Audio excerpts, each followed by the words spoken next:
Hello friends, welcome back to my channel. Welcome back to earth mom Dehradun. अगर आप channel में new है तो प्लीज़ चैनल को सब्सक्राइब करे बिना बिल्कुल मत जाइएगा। वीडियो को एंड तक ज़रूर देखना और वीडियो पसंद आई तो लाइक ज़रूर करना और साथ ही साथ प्लीज़ बेल नोटिफिकेशन को ऑन कर देना ताकि मैं जब भी कोई न्यू वीडियो अपलोड करूं आप सभी को उसका नोटिफिकेशन मिल जाए। तो विदाउट फर्दर डिले चलिए शुरू करते हैं आज का रिएक्शन वीडियो। तो फाइनली मतलब लाइक ये फाइनली वर्ड ना, हर एक वर्ड को 3 बार बोलने का जो ये मोटिवेशन है ना, ये हमें मैडम ने ही दे दिया है और उन्होंने ही सिखाया है। चाहे वो प्लीज़ प्लीज़ प्लीज़ हो, चाहे वो फाइनली हो, मतलब ये रिपीटेटिव 3 तरीके का बोलने का मतलब आप समझ रहे हो ये कौन कर सकता है? ये और कोई नहीं, टीवी के एक्टर ही कर सकते हैं। क्योंकि होता है ना कि हर बार शूटिंग के समय वो वाला सीन तो आपको पता ही होगा, क्या क्या क्या तो वही है मैडम का भी प्लीज़ प्लीज़ प्लीज़ और फाइनली तो ज़्यादा बोर नहीं करती आप लोगों को भी। तो फाइनली जनाब के मुंह से कुछ फूल बरस गए हैं, जिन फूलों की उम्मीद उनकी ऑडियंस कहीं ना कहीं कर रही थी। तो फाइनली कल एक व्लॉग आया और उस व्लॉग में जनाब थैंक यू करते हुए नज़र आए, लेकिन वो थैंक यू बहुत फीका और बहुत दबा लग रहा था। हालांकि जनाब बहुत नॉर्मल होने की कोशिश कर रहे थे, लेकिन फिर भी पता चल जाता है कि इंसान के दिल के अंदर कितनी हलचल चल रही है। क्योंकि जनाब को ये एक बहुत बड़ा रियलिटी चेक मिला है। जनाब ने जर्नी शुरू करने से पहले यही सोचा था कि भैया जजेस का सपोर्ट है, चैनल का फुल सपोर्ट है, ऑडियंस का भी भरपूर सपोर्ट है, डांस मैं कर ही रहा हूँ, मेहनत मैं कर ही रहा हूँ, बाकी तो कोई कुछ नहीं कर रहा है, मैं ही मेहनत कर रहा हूँ। और जैसे मैं फर्स्ट वीक में सेव हो गया, सेकंड में हो गया, थर्ड में हो गया, तो ट्रॉफी तो घर ही आने वाली है। और क्योंकि सबसे बड़ी चीज़ ये थी, सबसे बड़ा प्रेशर ये था कि वो ट्रॉफी जनाब का सपना नहीं थी, वो ट्रॉफी मैडम का सपना थी। क्योंकि मैडम अपने सीजन में पहली ही चोट में बाहर हो गई थी। तो थैंक यू बोलते हुए नजर आए हैं। थैंक यू बोला है फनी को, थैंक यू बोला है साइबा को, थैंक यू बोला है अपनी ऑडियंस को। लेकिन जो सबसे बड़ा थैंक यू डिजर्व करती थी वो तो इनकी खुद की बीवी करती थी। उनको कैसे आप थैंक यू करना भूल गए? ये वही बीवी हैं भैया जिन्होंने 20-20 किलो बिरयानी आपके सेट पे पहुंचाई है। ये वही हैं जिन्होंने लेमनटन्स की फैक्ट्री खोल दी थी। ये वही हैं जिन्होंने कीमा कबाब, रोल, पराठा, जाने क्या क्या आपके सेट और शूट पे भिजवाया है। तो शुरुआत तो आपको यहीं से करनी चाहिए थी, अपनी बीवी को थैंक यू करना चाहिए था। मैडम जो है कल बहुत ज़्यादा इमोशनल होती हुई नज़र आई और मैं आपको बताऊं इतना इमोशनल ना मैंने आज तक किसी को नहीं देखा, वो भी हारने पे। मतलब ये तो सेलिब्रिटी हैं, एक नॉर्मल इंसान भी जब किसी रियलिटी शो में पार्टिसिपेट करता है ना, रियलिटी शो कोई एक तो ये है नहीं, बहुत सारे अलग अलग लेवल के रियलिटी शोज़ हैं, लेकिन मैंने इस तरीके से कभी किसी फैमिली को रोते हुए नहीं देखा कि हार पे कोई रो रहा है। हर कोई हार को बहुत सपोर्टिंग वे में जो है वो एक्सेप्ट करता है। लेकिन मैंने पहली बार देखा कि कोई इंसान नहीं हो तो सेलिब्रिटी है यार, कोई सेलिब्रिटी हारने पर रो रहा है। अच्छा, सबसे पहला क्वेश्चन ये खड़ा होता है इस पूरी जर्नी के दौरान कि मैडम जो कि जनाब का एक भी शूट जो है स्टार्टिंग में मिस नहीं करती थी। बीच में उन्होंने 2-3 शूट्स मिस करे, वो भी शायद इस वजह से कि टोकना उन्हें शुरू कर दिया था, क्योंकि जनाब की परफॉर्मेंस उस हिसाब से इन्हेंस होकर निकल नहीं आ रही थी। वो अपनी कोरियोग्राफर के साथ बहन जी टाइप डांस करने लगे थे, जिसकी वजह से आई थिंक इन्हें किसी ने सलाह दी होगी या सजेस्ट किया होगा, तो इन्होंने बीच में फिर गैप करके जाना शुरू कर दिया। बट ये स्पेशल मौके पर ये नज़र आती थी। लेकिन ग्रैंड फिनाले में मैडम का ना जाना ये आप लोगों को भी खटक रहा होगा ना, और सवाल पैदा कर रहा होगा, क्योंकि ग्रैंड फिनाले में घर के सभी सदस्य देखने को मिले हैं। इनफैक्ट साइबा भी दूसरी या तीसरी बार पहुंची है, लेकिन वहां पे मैडम क्यों नहीं गई? इतना अल्टीमेट और इतना बड़ा मौका जहां पे मैडम के जनाब फाइनलिस्ट थे, वन ऑफ द फाइनलिस्ट थे, वहां पे मैडम का ना आना ये अपने आप में देखिए एक सवाल भी खड़ा करता है और ये भी बताता है मैडम कितनी ज़्यादा अपनी चीज़ों को लेके पॉजिटिव है कि अगर मेरा नहीं तो फिर तो भाड़ में जाए चीज़ें, मेरा तो मैं जाऊंगी, मेरा नहीं तो मैं किसी और को विनर बनते हुए देखना ही नहीं चाहूँगी। क्या मैडम को इस बात का इंट्यूशन पहले ही मिल चुका था? क्या मैडम को पहले ही इस बात की खबर मिल चुकी थी कि जनाब ट्रॉफ़ी नहीं लेके आने वाले? क्योंकि अगर जनाब के पास ट्रॉफ़ी आ रही होती तो मैडम की तो तैयारियाँ बहुत पहले से ही हो जाती। आपको पता ही होगा जब पहला शूट होना था उसकी तैयारियाँ मैडम ने कम से कम हम लोगों को 15-20 दिन से दिखा दी थी कि मैं ये वाला कॉस्ट्यूम, मैं ये वाला आउटफिट पहनने वाली हूँ। लेकिन ग्रैंड फिनाले के लिए मैडम ने एक बार भी इतने दिन से नहीं बताया कि मैं ग्रैंड फिनाले के लिए क्या पहनने वाली हूँ या मैं क्या तैयारी करने वाली हूँ। तो क्या ये सब चीज़ें ऑलरेडी कॉन्ट्रैक्ट में थी? क्या ये सब चीज़ें इन्हें पता था?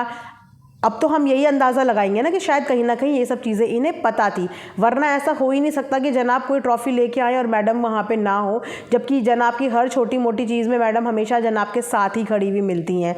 तो ऐसे कैसे उन्होंने ग्रैंड फिनाले का मौका अपने पास से जाने दिया? क्योंकि मुझे ऐसे ही लगता है कि ऑलरेडी इस चीज़ के बारे में आइडिया था और हो सकता है कि मेकर से इससे रिलेटेड इन लोगों की कुछ बात भी हुई हो। देखो, हो सकता है। उसके साथ साथ अगर आपने BTS सीन देखे होंगे तो जहाँ पे जनाब रेडी भी हो रहे थे ना, अपना मेकअप भी करवा रहे थे, वहाँ पे भी वो बहुत डल, मतलब वो कॉन्फिडेंस नज़र नहीं आ रहा था। उसके बाद आपने ऋत्विक को भी देखा होगा कि वो भी वैनिटी में आए, किस तरीके से उनकी मम्मी को समझाने की कोशिश कर रहे थे। तो ये सब चीज़ें देख के ऐसा लग रहा है कि रिजल्ट शायद कहीं ना कहीं ऑलरेडी पता थे, इसीलिए उनकी मम्मी को भी वहाँ पे कन्विंस करके समझाया जा रहा था। और जिस तरीके से ऋत्विक का जेस्चर था ना भाई साहब, पूरे कमेंट सेक्शन में ऋत्विक के लिए इतने पॉजिटिव कमेंट्स आए हैं। उस बंदे ने इतने प्यार से इनके फैमिली के हर मेंबर को ग्रीट किया, मेंबर को छोड़िए, इन्होंने देव भैया को भी उसने ग्रीट किया। बंदे ने इतने प्यार से उनकी मम्मी के पास बैठा, उन्हें हंसाया, उनसे बात करी। क्या जनाब को आपने देखा है कभी किसी पेरेंट्स के साथ इस तरीके से मिंगल अप होते हुए या बात करते हुए? तो जनाब को आई थिंक अपने अराउंड सराउंड के लोगों से ही ना, बच्चों से ये सीखना चाहिए। वो सीनियर एक्टर का जो सर पे चढ़ा के बैठे हैं, उसे थोड़ा नीचे उतार के ये देखना चाहिए कि इनके बाद के आए हुए बंदे कितने ज़्यादा पोलाइट हैं, कितने ज़्यादा लविंग है, कितने ज़्यादा काइंड है, कितने ज़्यादा केयरिंग है और कितने ज़्यादा इन्वॉल्व होने वाले हैं। इसीलिए शायद ऐसे लोगों को कभी काम की कमी नहीं होती, क्योंकि उनका व्यवहार ही उनको काम दिलाने में हेल्प कर देता है। तो ये हुआ वहाँ पे सेट पे। उसके बाद परफॉर्मेंस भी आपने देखा, वहाँ पे जनाब के मम्मी पापा भी इमोशनल होते हुए नजर आए। इनके पापा के इमोशंस ना थोड़े से मुझे बड़े दर्द देते हैं, मतलब अच्छा नहीं लगता जब वो रोते हैं, और वो थोड़े से इमोशनल हैं और अपने बेटे और अपनी बेटी दोनों को लेके वो इमोशनल है। दोनों की चीज़ों में वो रोते हैं। और सोचिए कि जनाब को टीवी इंडस्ट्री में काम करते हुए ऑलमोस्ट आई थिंक 14-15 साल हो गए। 14-15 साल में क्या कभी भी जनाब के पेरेंट्स को मौका नहीं मिला कि वो शूट पे या किसी सेट पे गए हों? क्योंकि जिस हिसाब की नर्वसनेस और जिस हिसाब से वो रो रहे थे, ऐसा लग रहा था कि उनका ये फर्स्ट टाइम है कोई शूट या कोई ये चीज़ अपने सामने से देखने का। वो देख के पता चल रहा था। देखिए, पेरेंट्स को बुरा लगता है, पेरेंट्स को ये नहीं समझ में आता मेहनत या ये नहीं, पेरेंट्स को बस ये समझ में आता है कि मेरा बेटा नहीं जीता, तो थोड़े से इमोशंस उनके निकल आते हैं। तो उनके इमोशंस को हम इस समय पे जज नहीं करेंगे, लेकिन हाँ, एक चीज़ को जज तो ज़रूर करेंगे कि मनीषा रानी ने जब अपनी स्टोरी में पोस्ट करके सबको थैंक यू बोला, तब जाके जनाब के अंदर थोड़ी सी गैरत जागी और तब उस स्टोरी के रिप्लाई में जनाब ने एक स्टोरी पोस्ट करी। मतलब अपनी तरफ से कॉन्ग्रेचुलेट की स्टोरी पोस्ट नहीं करी, क्योंकि अगर अपनी तरफ से जनाब करेंगे तो जनाब फिर छोटे नहीं हो जाएंगे। अब ये मनीषा तो आई न्यूली एक्टर, अभी इंडस्ट्री में पैर जमाया, अभी प्रॉपर सेलिब्रिटी भी नहीं बनी, तो जनाब कैसे स्टोरी पोस्ट कर देंगे? तो जनाब ने उन्हीं की पोस्ट करी हुई स्टोरी पे रिवर्ट किया है वहाँ पे, जिसमें आपको याद होगा कि पहले स्टोरी मनीषा ने पोस्ट की थी और मनीषा ने उसमें लिखा था, आप तो हीरो हैं, you are the best dancer, best actor, सबके दिलों पर राज करते हैं। तो इस पर्टिकुलर स्टोरी के रिप्लाई में जनाब ने पोस्ट किया है, एंड सो आर यू, सही मायने में सबके दिलों पर राज करने वाली मनीषा रानी, दिल से बहुत बहुत मुबारक, एक बार फिर एंजॉय द विक्ट्री। ये निकला है जनाब के मुंह से मनीषा रानी के लिए कांग्रेचुलेशंस के नाम पे। लेकिन वहीं पे जब से मनीषा रानी जीती है ना, मनीषा रानी को जब मौका लग रहा है उसकी स्टोरी लगातार पोस्ट हो रही है। वो अपने हर बंदे को थैंक यू कहना नहीं भूल रही है, चाहे वो उसकी ऑडियंस हो या उसके फॉलोअर्स हो या जिन्होंने उसको सपोर्ट किया, कोई चैनल्स हो, कोई यूट्यूबर्स हो, उनके फैंस फॉलोअर्स हो जिन्होंने उनके लिए कुछ स्पेशल सॉन्ग्स बनाया, वो सबको अपने हिसाब से सबको अपनी स्टोरी में कवर करके पर्टिकुलरली सबको थैंक यू कर रही है। तो आज भी उन्होंने अपनी एक स्टोरी पोस्ट करी जिसमें उन्होंने बोला कि दिल से अपने सारे फैंस को, फ्रेंड्स को, मेरी फैमिली को थैंक यू बोलना चाहते हैं। जितना मेहनत हम इस शो को जीतने के लिए किए थे, उतना ही आप लोगों ने मेरे लिए किया है। बिना आप लोगों के सपोर्ट और प्यार के ये कभी नहीं हो पाता। थैंक यू भी शायद छोटा वर्ड है, हम अपनी फीलिंग शायद एक्सप्रेस भी नहीं कर पाए इतना। आप लोगों से बहुत प्यार करती हूँ मैं, you guys are my strength, हमेशा मेरे साथ ऐसे ही रहना आप लोग। ये पोस्ट क्या है, मनीषा रानी ने अभी उनका ये लेटेस्ट स्टोरी पोस्ट है। इसी के साथ एक चीज़ मैं और आप सबको बताती हूँ कि जिस तरीके से मनीषा रानी ने बोला ना अपनी ऑडियंस को कि आप सबके बिना मैं कुछ भी नहीं हूँ, आप सबके सपोर्ट से ही मैं यहाँ पे हूँ, तो ये एक कनेक्शन होता है और ये कनेक्शन कोई नया ताज़ा बनाया हुआ नहीं है। वो अधिकतर अपनी ऑडियंस के साथ कनेक्ट रहती है, अधिकतर वो टाइम टू टाइम अपनी ऑडियंस को थैंक यू करती है, क्योंकि क्योंकि उस बंदी ने रियल स्ट्रगल देखा है। उस बंदी के सर पे किसी सेलिब्रिटी का हाथ नहीं था या कोई सेलिब्रिटी फ्रेंड नहीं था, कोई दोस्त नहीं था।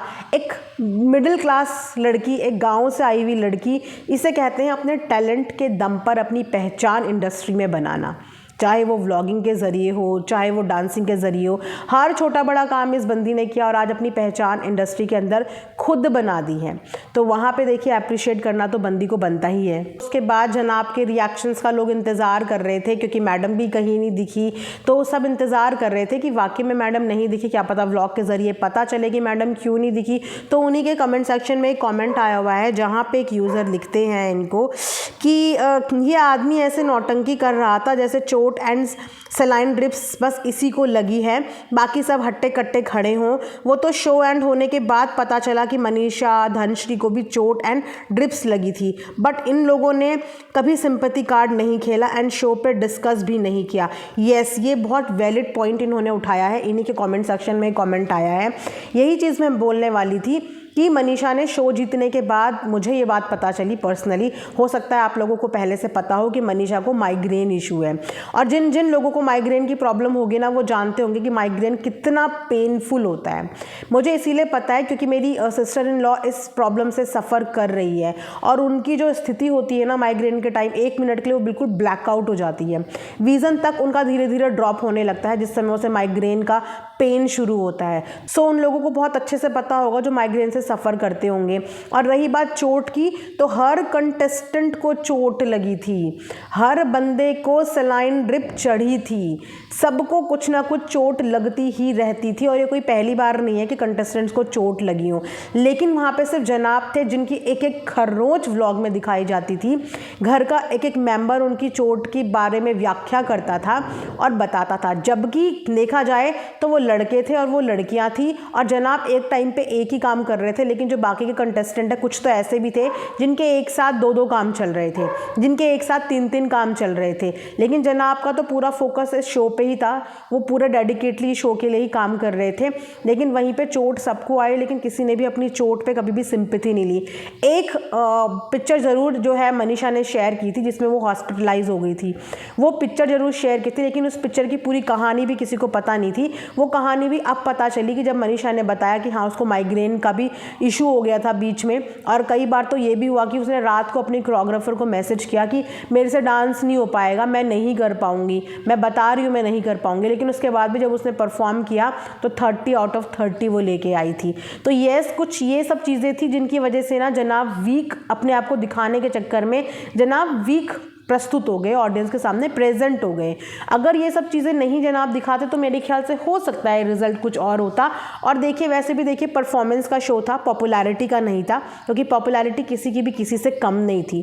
लेकिन परफॉर्मेंस का शो था, जजेस के मार्क्स भी चाहिए थे, ऑडियंस का प्यार भी चाहिए था, दोनों मिलकर ही एक विनर जो है वो डिसाइड होता है। लेकिन मेरा मानने का मतलब ये है कि जीते कोई भी, हारने वाले को रोना नहीं चाहिए, वो भी जब सेलिब्रिटीज़ कॉम्पिटिशन है, एक नॉर्मल कॉमन इंसान का कॉम्पिटिशन नहीं है। फिर तो हर रियलिटी शो में हर बंदा जो है रनर अप रहे, वो तो फिर रोने लग जाए। मैंने आज तक किसी रनर अप बंदे को रोते हुए नहीं देखा, सबने अपनी हार बहुत ही ग्रेसफुली एक्सेप्ट करी है, चाहे वो स्टेज पे हो चाहे वो स्टेज के बाद हो।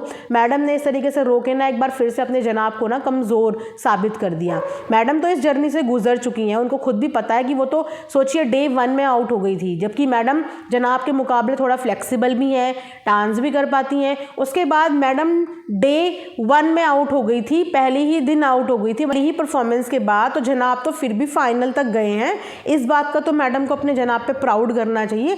ट्रॉफी ही हासिल करना सब कुछ नहीं होता, एक जर्नी भी होती है। और अगर आपको दिखा कि आपके जनाब ने इस जर्नी में इतना इम्प्रोवाइज़ किया, इतना स्ट्रगल किया, इतनी मेहनत की, तो कम से कम अपने हस्बैंड की मेहनत को ही अप्रिशिएट कर लेते। रो के आपने उनको और हारावा बना दिया है, बिल्कुल हरवा दिया है, वरना आपको इस चीज़ का प्राउड होना चाहिए था कि आपके हस्बैंड फाइनल तक गए।